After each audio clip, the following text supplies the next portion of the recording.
So when it comes to three ways, to information, there are three ways that we need to be thinking when it's either getting information or presenting information.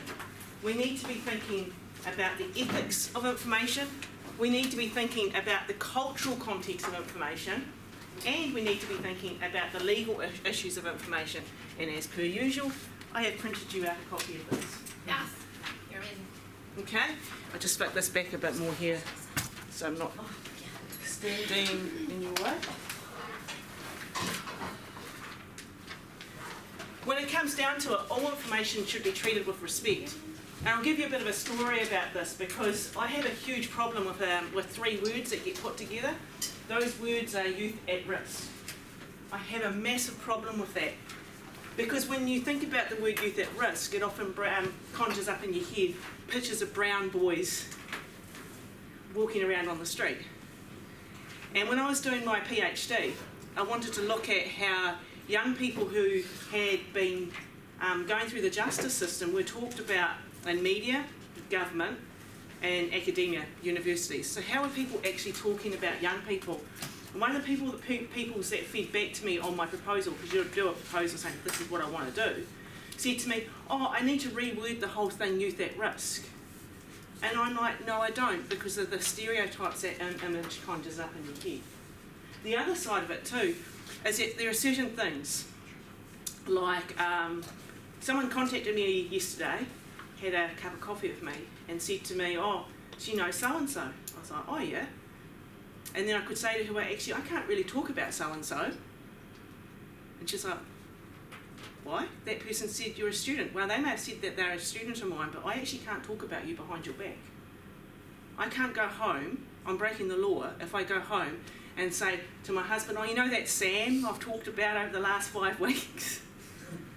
She said this and this and this in class. I'm breaking the law in my professional job. Okay, so I can't do that. And when you're presenting information about the young people you're working with, you'll find that there's very clear things that you can't do. And in fact, right now, our professional association, Arotoahi, some of you got the codes of ethics in front of you, are actually raising concerns with the government wanting to gather what's called identifying information, i.e. the name of the young person, the gender, the age of the young person, to NGOs that they give money to. Because that means that the government knows everything about you. If you've been to the doctor for a sexual health check, they will know that. If you've then turned up to an old ed centre, they will know that. They'll know everything about you and they'll be able to track you. And Arotoahi is putting a submission into government saying, is that really fair for our young people to be that known, to be, it ends up, we'd say, be that labelled. So we want you to realise that everything that you touch, all information needs to be treated with respect. And the first way that information should be treated with respect, and the presentation of information, actually, and the ethics of information, all comes down to APA, believe it or not. People think APA is just a boring technicality. I think last week I was talking to someone in the class and pointing out that actually, those of you who have done history and at NCEA level would have actually been exposed to APA referencing. You would have actually had to write an APA reference, you just don't remember it as being taught as APA. There's lots of other referencing styles. There's MLA, Chicago, footnoting, there's heaps of them. But basically, why using APA or a referencing style is ethical is it is unethical to take someone's ideas and not call them your own. So it's unethical for you to talk about the multidimensional approach as if you wrote it. And if you don't acknowledge harms, then you're doing that.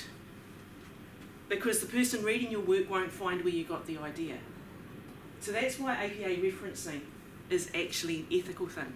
The way I define it to students is APA referencing gives mana. Hey! Hey, friend. Walk in front of the camera so we can all see you. Okay, so and you'll notice that the videos that we put up on the course are on YouTube, but they're actually on closed, so no one else can see them. You can't search for these videos on YouTube and find them. You can only access them through links that I give you. Okay, that's me trying to treat that information ethically as well. But the way I say it is APA referencing ultimately is giving mana to the person who wrote the ideas first. You know, if you were to step onto a marae in New Zealand, it's very important that you know your whakapapa, that you know where you've come from. And by acknowledging where you've come from, you give mana to every single person that's walked before you. APA referencing is the same thing. Who's come before me? In fact, it was interesting, one year I was teaching this in Auckland, and back then I was very Pākehā in my teaching, very Pākehā. And so I had decided that our Auckland students, if you go into an Auckland classroom, you'll see that they are pretty much 90% Pacifica. Okay, so I've been in this class, actually that day I was the only Palangi in that class, the only white person. And I had suggested that we have a shared lunch. Well, no one told me in Westport that a shared lunch in the Pacifica community involves a lot of time. So you can't do a Pākehā timetable for a shared lunch. If you're going to do a shared lunch in the Pacifica community, you've got to be prepared for a 3-hour lunch. And so anyway, so we'd come, and at that time we would go up as tutors. This doesn't happen now, we've got new tutors in Auckland, but I would teach this course here in Wellington, and then the next day I'd fly up in Auckland and teach the course. So that would be how it would happen. And so I'd flown up, and I was only there for the day, so I had to get through everything in the day. So you'd actually have me for 7 hours straight. So you can talk to some of the others in this class from last year. They can talk about what it's like to be bored by Fiona for a complete day. And I do get boring after lunch. You know, it's the third year's act. So I was up there and I was like, I have a shared lunch with these students because I absolutely love them to bits. So all this food came. We had a lot of chicken, a lot of KFC. We had a lot of chop suey. It was a full-on Pacifica lunch, absolutely brilliant. And 1 o'clock came, and I started to panic because the guitar had been found. So, and that was it. I knew that actually me standing in front as a Palangi teaching like I am now, that wasn't going to happen for the rest of the day. And I had to teach referencing.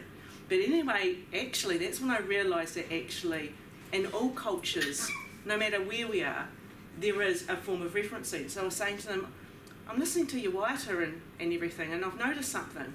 They were like, I've noticed you've got set formats. And they were like, yeah, we have choruses, we have verses. And I was like, oh yeah, that's a bit like an essay.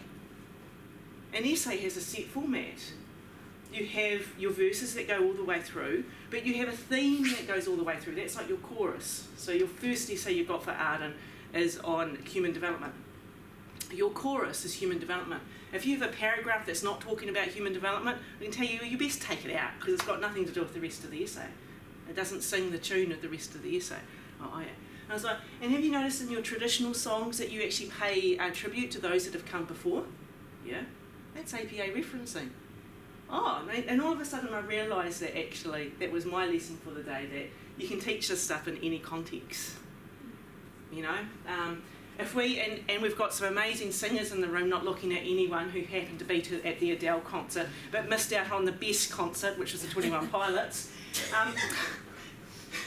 If we are in a band and we're a covers band, we acknowledge ourselves as a covers band and we acknowledge who the cover is. You would never cover a cover and claim it to be your own. So I would never come to the front of the class and sing you Adele and then walk out and you go, oh wow, isn't Fiona amazing? Trust me, you don't want to have it. So anyway, the next thing is, in undergrad, that's what UG study, none of your ideas are your own. Basically, you don't get to write what you feel until you get to postgrad study and actually at PhD level. So it's a good thing just to know you're actually going to be regurgitating everyone else's ideas all the way through. Why I've got that down there is that means that for every paragraph you should really aim for one citation. Every paragraph should be regurgitating someone's idea. So if you've got a paragraph without a citation, then there's a problem. You need to go back and put a citation in it. Okay, we've got a little bit of an activity that I've got at the moment. We'll do this one a bit later on, the actual APA reference at the end. But I'll just turn this camera off now, because we don't need it.